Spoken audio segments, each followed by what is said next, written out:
BSNL के खत्म होने का, बीएसएनएल के फेल होने का क्या कारण है?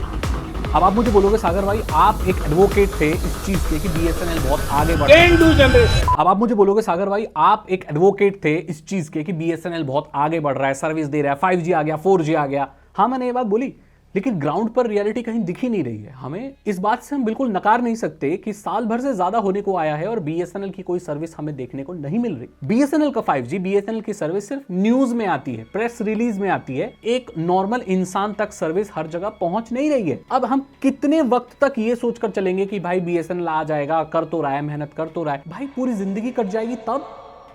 भाई सोचने वाली बात है। तो आइए बात करते हैं कि बीएसएनएल के साथ ना एक्चुअली प्रॉब्लम क्या है, क्या क्या परेशानी है बीएसएनएल के साथ।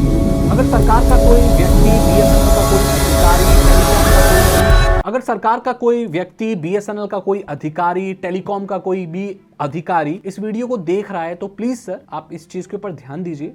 मैं वो बातें बोल रहा हूं एक नॉर्मल इंसान जो आज के वक्त पे इंडिया में फेस कर रहा है बीएसएनएल को लेकर। सबसे पहली चीज मैं ये बोलना चाहूंगा कि हर स्टेट का अलग प्लान क्यों है, हर स्टेट के हिसाब से रिचार्ज प्लान अलग क्यों है, क्यों ऐसा कोई अच्छा प्लेटफॉर्म नहीं है जहां पर दिखाया जा सके कि कितने रिचार्ज में क्या मिलेगा, क्यों आज भी वो पुराने पीडीएफ और चार्ट पब्लिश किए जा रहे हैं बीएसएनएल के जिसमें सर्कल टू सर्कल प्लान के रेट और बेनिफिट्स अलग हैं। भारत एक है और बीएसएनएल हर जगह एक ही जैसा काम करना चाहिए, सारे प्लान एक ही जैसे होने चाहिए, पूरे स्टेट में एक जैसे होने चाहिए कि अगर कोई 199 का है तो वो पूरे इंडिया में 199 का ही होना चाहिए। एक स्टेट में 180 का है, एक स्टेट में 170 का है, एक स्टेट में वो प्लान है ही नहीं। ऐसा क्यों हो रहा है मुझे ये समझ नहीं आ रहा। तो सबसे पहली चीज है कि कोई ऐसा सेंट्रलाइज सिस्टम बीएसएनएल को बनाना चाहिए और ऐसा प्लेटफॉर्म बनाना चाहिए, अपनी वेबसाइट को बहुत अच्छा बनाना चाहिए। इतनी खास नहीं है उनकी वेबसाइट, बहुत जगहों पर काम भी नहीं करती।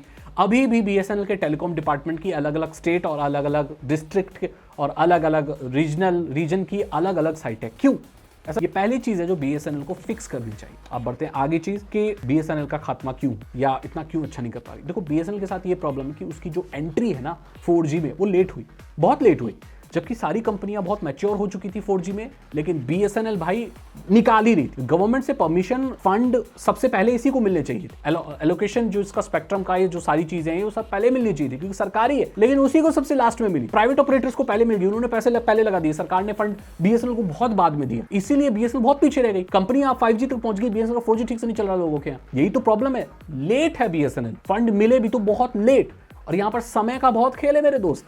तो यहां भी बीएसएनएल मार खा गई। अगली वजह जो बीएसएनएल को बहुत पीछे ले गई वो इनके एम्प्लॉयज ही थे। एक्चुअली जो बीएसएनएल के एम्प्लॉयज थे वो बहुत ज्यादा थे, और जो बीएसएनएल की जो भी रेवेन्यू आ रही थी 50 से 60% जो बीएसएनएल कमा रही थी वो सब एम्प्लॉयज में ही चला जा रहा था, क्योंकि सरकारी है भाई। तो फिर बहुत सारे लोग ज्वाइन करा लिए इन्होंने जिनकी जरूरत भी नहीं थी, लेकिन वो एम्प्लॉय थे तो उनको सैलरी तो देनी थी। तो सारी जो भी पैसे आ रहे थे कंपनी में से ज्यादा कमाई नहीं, बीएसएनएल कमाई नहीं थी, और जो कमा रही थी वो सब एम्प्लॉयज में ही चले जा रहा था, जबकि इतने एम्प्लॉयज की जरूरत ही नहीं थी। एक वक्त तो ऐसा भी आ गया था कि बीएसएनएल को एम्प्लॉयज को बहुत वक्त से सैलरी नहीं मिल रही थी। अगर आपके कोई परिवार में बीएसएनएल में था तो आप ये जानते होंगे कि उनके साथ ही प्रॉब्लम आई थी। मैंने खुद भी बीएसएनएल के एम्प्लॉय से बात की थी। इनफैक्ट मैं जब ओडिशा में रहता था तो वहां पे बीएसएनएल के एम्प्लॉय से बात की, एंड मथुरा में बीएसएनएल के एम्प्लॉय से बात की। उन सभी का यही कहना था कि हम बहुत मेहनत कर रहे हैं, काम कर रहे हैं कि बीएसएनएल को बहुत अच्छा बना सके। परेशानी ये आ रही है कि हमें सैलरी टाइम से नहीं आ रही। एक वक्त ऐसा भी आया, वो इसीलिए आया था कि कंपनी इतना कमा नहीं रही है और एम्प्लॉयज बहुत ज्यादा है। अभी ऐसा हो गया है कि जो लाइनमैन है और जो काम करने वाले जो लोग हैं ना वो प्राइवेट रख लिए बीएसएनएल ने, वो उनके गवर्नमेंट वाले अधिकारी नहीं है। गवर्नमेंट अधिकारी सिर्फ सीनियर ऑफिशियल्स ही हैं। लाइनमैन वगैरह ज्यादातर जो ठीक करने वाले हैं वो कॉन्ट्रैक्चुअल बेसिस पर काम करते हैं, जिससे कंपनी काफी पैसा बचा पाती है।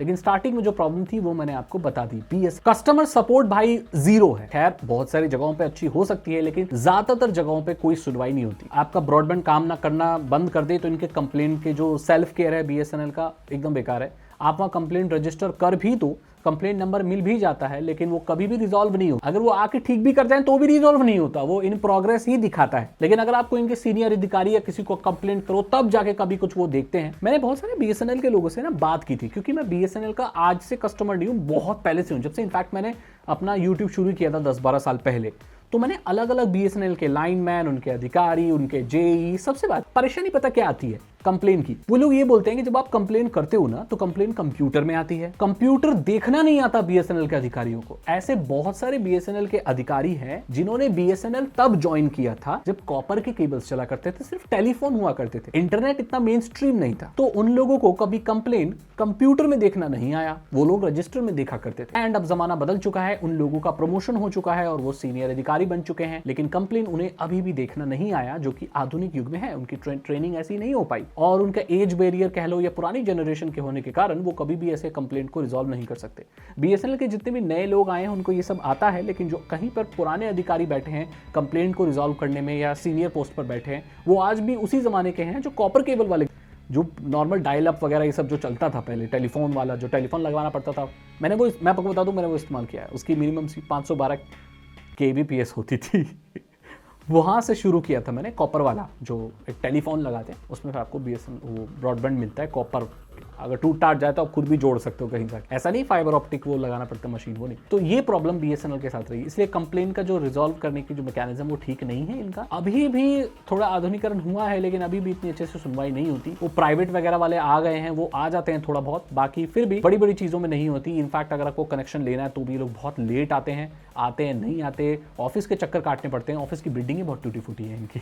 तो ये बड़ी परेशानी है बीएसएनएल के साथ। अगली चीज जो मैं पहले भी बोल चुका हूं कि इनका जो भी अपडेट बीएसएनएल का आता है, चाहे वो टावर लगाने हो, बीएसएनएल सिम निकालना हो, कहीं बीएसएनएल का ये करना हो, कुछ अलग निकालना हो, है ना, तो ये सिर्फ न्यूज में आता है और प्रेस रिलीज में आता है। थोड़े बड़े यूट्यूबर बोल देते होंगे इस बारे में जैसे मैं, लेकिन इन रियलिटी लोगों के घरों तक पहुंच नहीं पाता है। मतलब वो सिर्फ एक न्यूज हेडलाइन ही है और रियलिटी बिल्कुल नहीं है। कहने के लिए ताली बजा दो, अरे वो बीएसएनएल ने 5G निकाल दिया, इंडिया का पहला 5G, पर घर में नहीं आ रहा हमारे। तो कहाँ निकाला है? इंडिया में बहुत सारे लोगों को नहीं मिला, तो कहाँ निकाला है फिर आपने?